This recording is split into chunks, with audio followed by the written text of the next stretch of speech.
मैं यहाँ कहकर जाता हूं, भारतीय जनता पार्टी की सरकार बनेगी तो एक गैर संवैधानिक मुस्लिम रिजर्वेशन को हम समाप्त कर देंगे. യെസ്, ഭരണഘടനാ വിരുദ്ധമായ മുസ്ലിം സംവരണം. മതാടിസ്ഥാനത്തിലുള്ള സംവരണം ഭരണഘടനാ വിരുദ്ധമാണോ? അതെ എന്നാണ് ഉത്തരം. മതം മാത്രമല്ല, വർഗം, ജാതി, ലിംഗം എന്നിവയുടെ പേരിലൊന്നും വിവേചനം പാടില്ലെന്നാണ് ഭരണഘടനയുടെ 15, 16, 29 തുടങ്ങിയ ആർട്ടിക്കിളുകളിൽ പറയുന്നത്. ഇനി മുസ്ലിങ്ങൾക്ക് നൽകുന്ന സംവരണത്തിൻ്റെ കാര്യമെടുക്കാം. മതത്തിൻ്റെ അടിസ്ഥാനത്തിലാണോ മുസ്ലിം വിഭാഗത്തിന് സംവരണം? രാജ്യത്തെ മുഴുവൻ മുസ്ലിം വിഭാഗങ്ങളും സംവരണത്തിൻ്റെ പരിധിയിലാണോ? അല്ല എന്നതാണ് ഒറ്റ ഉത്തരം. രാജ്യത്തെ ആകെ മുസ്ലിം ജനസംഖ്യയുടെ 41% സംവരണത്തിൻ്റെ പരിധിയിൽ. അപ്പോൾ നമുക്ക് തോന്നും, ഇവിടെ കേരളത്തിൽ അങ്ങനെ അല്ലല്ലോ എന്ന്. ശരിയാണ്, കേരളത്തിൽ എല്ലാ വിഭാഗം മുസ്ലിങ്ങളും OBC സംവരണ പരിധിയിലുണ്ട്. തമിഴ്നാട്ടിൽ 95% വരും സംവരണമുള്ള മുസ്ലിം വിഭാഗങ്ങൾ. OBC വിഭാഗത്തെ പിന്നോക്കമെന്നും അതിപിന്നോക്കമെന്നും രണ്ടായി തിരിച്ച ബീഹാറിൽ ഭൂരിഭാഗം മുസ്ലിം വിഭാഗങ്ങളും അതിപിന്നോക്ക വിഭാഗം അഥവാ EBC കാറ്റഗറിയിലാണ്. അതെങ്ങനെ സാധ്യമാകും? അത് മതാടിസ്ഥാനത്തിലല്ലേ? അല്ല. കാരണം ഇതാണ്. ഭരണഘടനയുടെ 16-ാം ആർട്ടിക്കിൾ സർക്കാർ സേവനങ്ങളിൽ വേണ്ടത്ര പരിഗണന ലഭിക്കുന്നില്ലെന്ന് ഭരണകൂടത്തിന് അഭിപ്രായമുള്ള പിന്നോക്ക വിഭാഗങ്ങൾക്ക് സംവരണം നൽകാമെന്ന്. ആ പിന്നോക്കക്കാരിൽ ഇസ്ലാം മതത്തിൽ വിശ്വസിക്കുന്നവരുണ്ടാകാം, ഹിന്ദു മതത്തിലും വിശ്വസിക്കുന്നവരുണ്ടാകാം.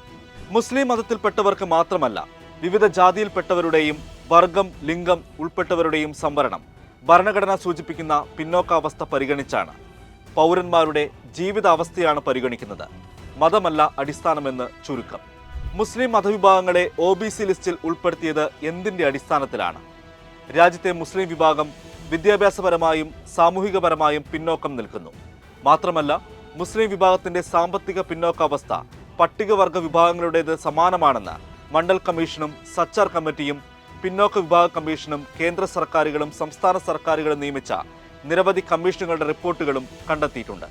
ഇതൊക്കെ പരിഗണിച്ചാണ് സംവരണത്തിൽ മുസ്ലിം വിഭാഗങ്ങളെ ഉൾപ്പെടുത്തുന്നത്. ബോറ, കച്ചി മേമൻ, നവായത്ത്, ദഗ്ഗാനി തുടങ്ങി മുസ്ലിം മതത്തിലെ വിഭാഗങ്ങൾ സംവരണത്തിന് പുറത്തുമാണ്. കേരളത്തിൽ OBC സംവരണം 30%. അതിൽ മുസ്ലിം വിഭാഗത്തിൽപ്പെട്ട 8% പേർക്ക് വിദ്യാഭ്യാസ സ്ഥാപനങ്ങളിലും 10% പേർക്ക് സർക്കാർ സർവീസിലും സംവരണമുണ്ട്. എന്നുവച്ചാൽ ജോലിയിലും വിദ്യാഭ്യാസത്തിലും 30% സംവരണവും മുസ്ലിം വിഭാഗത്തിനാണെന്ന തെറ്റിദ്ധാരണ വേണ്ട. ഇത് OBC സംവരണത്തിന്റെ ഭാഗമാണ്. തെലങ്കാനയിലെ മുസ്ലിം സംവരണം ഒഴിവാക്കുന്നതിനെക്കുറിച്ചാണ് മോദിയും അമിത്ഷായും പറഞ്ഞത്. തെലങ്കാനയിലെന്നല്ല, എവിടെയും അത് അത്ര എളുപ്പമാണോ? അത്തരം നീക്കം ഭരണഘടനാപരമായ ചോദ്യങ്ങൾ ഉയർത്തുമെന്നും ഉറപ്പാണ്. ഇനി 4 കാര്യങ്ങൾ. 1. ഹിന്ദു വിഭാഗത്തിലെ പട്ടികജാതിയിൽപ്പെട്ടവർക്ക് സംവരണമുണ്ട്. എന്നാൽ മതം മാറിയാൽ ഈ വിഭാഗങ്ങൾക്കുള്ള സംവരണം ഇല്ലാതാകും. 2. ബുദ്ധ, സിഖ് മതവിഭാഗങ്ങളിലുള്ളവർക്ക് മതം മാറിയാലും സംവരണം നിലനിൽക്കും. പ്രത്യേക ഉത്തരവുകളിലൂടെ അവർക്ക് പട്ടികജാതി സംവരണം അനുവദിച്ചത് ഹിന്ദു സംസ്കാരത്തിന്റെ ഭാഗമാണ് അവർ എന്ന വാദത്തിലാണ്. 3. ക്രിസ്ത്യൻ, മുസ്ലിം മതത്തിൽ വിശ്വസിക്കുന്ന പട്ടികജാതിയിൽ ഉൾപ്പെട്ടവർക്ക് സംവരണമില്ല. 4. പട്ടികവർഗക്കാർ ഏത് മതവിഭാഗത്തിൽപ്പെട്ടാലും സംവരണത്തിന് അർഹരാണ്. മോദിയും അമിത്ഷായും പറഞ്ഞതനുസരിച്ച് ഇതും മതാടിസ്ഥാനത്തിലുള്ളതല്ലേ? അങ്ങനെയെങ്കിൽ ഇതും ഭരണഘടനാ വിരുദ്ധമാകില്ലേ? ഒരു കാര്യം കൂടി. ഇനി സംവരണത്തിൽ ഉൾപ്പെടുന്ന രാജ്യത്തെ മുസ്ലിം വിഭാഗം പിന്നോക്കാവസ്ഥയിൽ അല്ല എന്നാണ് പറയുന്നതെങ്കിൽ അത് കണ്ടെത്തേണ്ടേ?